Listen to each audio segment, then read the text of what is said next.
Social media எந்த அளவுக்கு டாக்ஸிக்கா இருக்கு அப்படிங்கிறத கடந்த 2 நாளா நம்ம பார்த்துருப்போம். ஜிவி பிரகாஷ், தனுஷ், கார்த்திக், சுச்சி, பைல்வான் அப்படின்னு சொல்லிட்டு நிறைய விஷயங்கள் நம்ம இன்னைக்கு பார்க்க போறோம். வாங்க வீடியோக்குள்ள போகலாம். ஆக்ஷன். ரீசெண்டா ஒரு விஷயம் வந்துச்சு. அது என்ன நியூஸ் அப்படின்னா, ஜிவி பிரகாஷுக்கு டிவோர்ஸ். நாங்கள் 2 பேரும் பிரியிறோம் அப்படின்னு சொல்லிட்டு ஜிவி பிரகாஷ் வந்து அவருடைய சோஷியல் மீடியாவில் போஸ்ட் பண்ணியிருந்தாரு. அதுக்கப்புறம் டப்பு டப்பு டப்பு டப்புன்னு வெடிக்க ஆரம்பிச்சிச்சு. செலிபிரிட்டி டிவோர்ஸ் அப்படிங்கிற ஒரு விஷயம். எனக்கு ஒரு விஷயம் புரியல.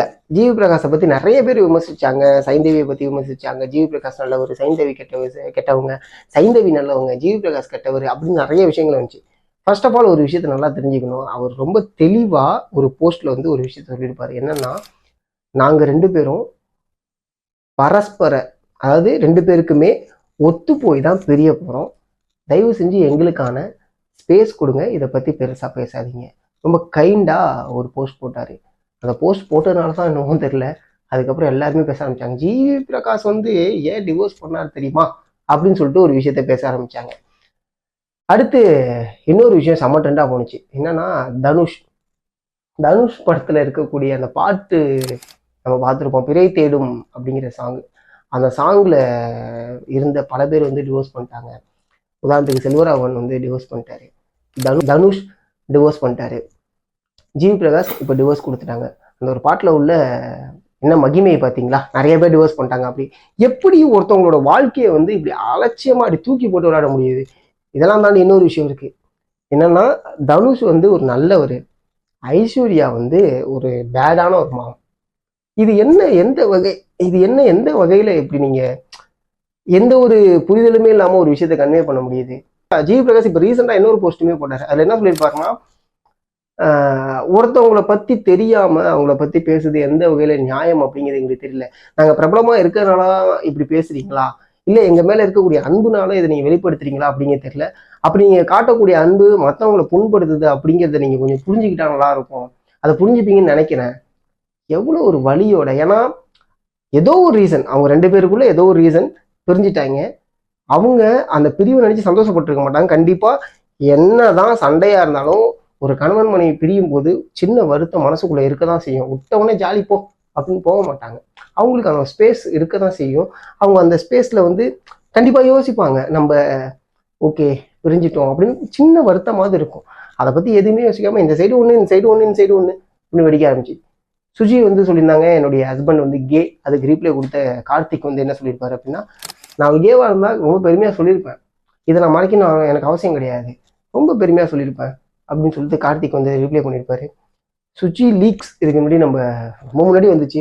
இப்போ எகெயின் சுச்சி எல்லாத்துக்கும் ஆன்சர் பண்ணுறாங்க அப்படிங்கிற ஒரு விஷயம் வந்திருக்குல்ல. அதில் வந்து பார்த்தீங்கன்னா, தனுஷை பற்றி சொல்கிறது, கார்த்திகை பற்றி சொல்கிறது, பைல்வானை பற்றி சொல்கிறது. பைல்வான் ரொம்ப நாளாக அந்த ஒரு விஷயம் பண்ணிட்டு தான் இருக்காரு. நம்ம அவங்க கூட இருந்து பார்த்து பழகின மாதிரியே ஒருத்தவங்களா பற்றி சொல்லிக்கிட்டே இருக்கிறது. தனிப்பட்ட முறையில் கேட்டால் ஒன்றுமே தெரியாது அப்படின்னு முடிச்சுட்டு இருக்க வேண்டியது. அதுக்கு ஆப்போசிட்டாக அதுக்கு பைல்வானுக்கும் ஒரு விஷயத்த கொடுத்துட்டாங்க, உங்கள் பொண்ணே ஒரு லெஸ்பியன் அப்படின்னு சொல்லிட்டு. நம்ம அதை வந்து விமர்சிக்க போகிறது கிடையாது. ஏன்னா எப்போதுமே ஒரு மனுஷனுடைய தனிப்பட்ட வாழ்க்கைங்கிறது தனிப்பட்டது தான். ஜிவி பிரகாஷோட பாட்டு சரியில்லையா, கலாயிங்க வச்சுக்கிட்டு, ஏன்னா அவர் அது பொது வெளியில கொடுக்குறாரு, புரியுதா? அதுமாரி தனுஷோட படம் சரியில்லையா, என்ன வேணா விமர்சனம் பண்ணலாம், அதுக்கான உரிமை இருக்கு. ஏன்னா ஒரு சினிமா ரசிகனா, சினிமா விரும்பியா நம்ம நிறைய விமர்சனம் பண்ணலாம்.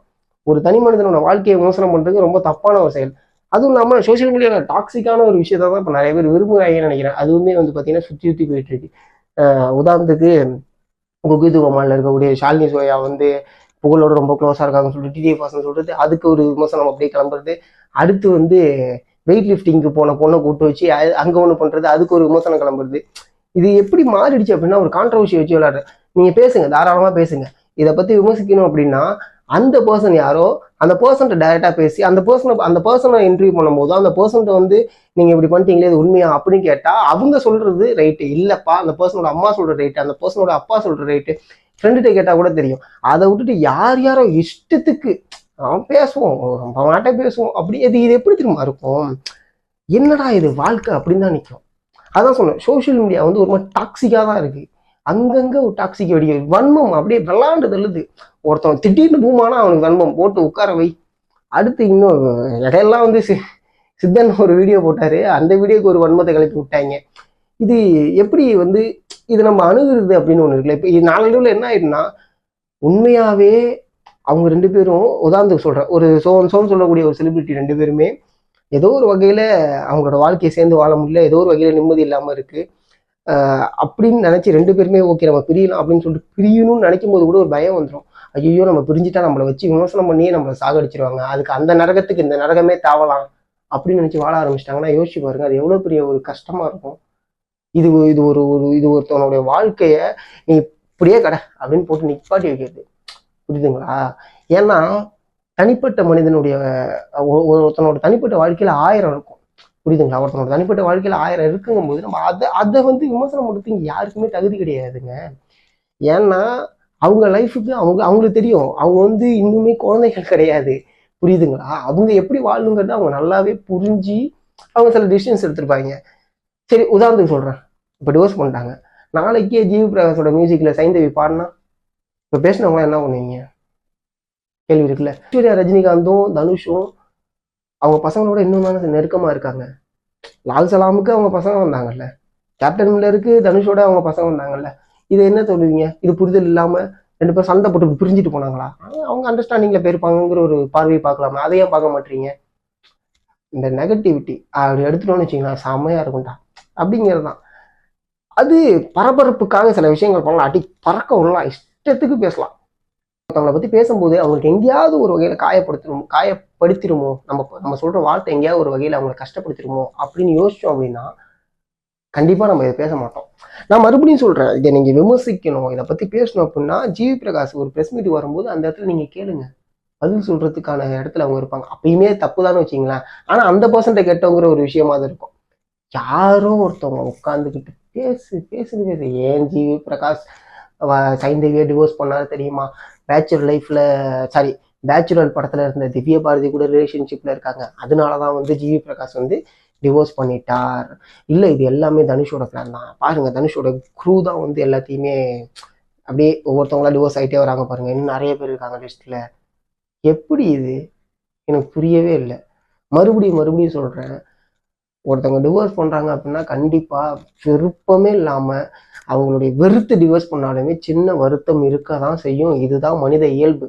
புரியுதுங்களா? எந்த வகையில சொல்றேன் அப்படின்னா, ஒருத்தவங்களோட ஒரு 2 வருஷம் நம்ம வந்து யாரோடய வேணா வச்சுங்க, சும்மா பாருங்க உங்க ஃப்ரெண்டு கூட ஒரு 2 வருஷம் சேர்ந்து இருக்கீங்க, அந்த ஃப்ரெண்டு ஒரு 10 நாள் உங்களை விட்டு இல்லை, திடீர்னு அவன் வந்து ஊருக்கு போயிட்டான், இன்னும் காணாம போயிட்டான் அப்படின்னா கண்டிப்பா என்னடா போயிட்டானே அப்படிங்கிற ஒரு சின்ன ஒரு ஏக்கம் இருக்கும். அது தனிமை வந்து ரொம்ப பொல்லாதுன்னு சொல்லுவாங்க. அந்த வகையில வந்து எல்லாருமே அந்த வருத்தத்தை தான் இருப்பாங்க. அதை விட்டுட்டு அதெல்லாம் யோசிக்கவே தேவை. இன்னைக்கு டிவோர்ஸ், நாளைக்கு அடிக்கிறோம் நம்ம பட்டன்னு இஷ்டத்துக்கு பேசலாம். யாரு பேசலாம், யாரும் அப்படி இல்லை. என்னதான் ஃப்ரெண்டா இருந்தாலுமே சில விஷயங்கள் தெரியாது, அதை நம்ம புரிஞ்சுக்கணும். இப்ப நம்ம எல்லாத்தையுமே ஃப்ரெண்டுகிட்ட சொல்லுமே கேட்டா ஒரு சில ஃப்ரெண்டுகிட்ட சொல்லுவோம், ஒரு சில ஃப்ரெண்டுகிட்ட சொல்ல மாட்டோம், ஒரு சில ஃப்ரெண்டுகிட்ட சொல்லவே மாட்டோம். புரியுதுங்களா? அப்படிங்கும்போது யாருக்குமே முழுமையான விஷயம் தெரியாது. அரசல் பரசலா தான் இந்த ஒரு 10 பேர் லைன்ல நிற்கும் போது ஒருத்தன் ஃபர்ஸ்ட் பேச ஆரம்பிப்பான், மச்சான் அங்க பாடுறா காக்கா இருக்கு அப்படிம்பா. அடுத்து அது என்ன சொல்லுவான், மச்சான் அங்க பாடுறா காக்கா வடைய திருட பாக்குது. அடுத்து இன்னொரு சொல்லுவான், மச்சான் அங்க பாடுறா காக்கா வடைய திருடிடுச்சு அப்படிம்பா. அடுத்து இன்னொருத்த சொல்லுவான், மச்சான் காக்கா வடைய திருடிச்சுல அதனாலதான் நரி காக்காவை கடிச்சிருச்சுடா அப்படின்னு சொல்லுவான். அடுத்து கடைசியா இருக்கவன் என்ன சொல்லுவான், மச்சான் காக்காவும் நரியும் சேர்ந்து அந்த பாட்டியவே கொன்னுடுச்சுடா அப்படிம்பா. ஸோ இதுதான் பாத்தீங்கன்னா அங்கங்க அப்படி வருஷலாம் வந்துட்டு இருக்கும். கடைசி வரைக்கும் உண்மை என்ன அப்படிங்கிறது பாதி பேருக்கு தெரியாது. இது அப்படியே டாக்ஸிக்கா கிரியேட் பண்ணி, டாக்ஸிக்கானா இதை வன்மமா எந்த வகையில அப்படி அதை ஜட்ஜ்மெண்ட் பண்றீங்கன்னு எனக்கு தெரியல.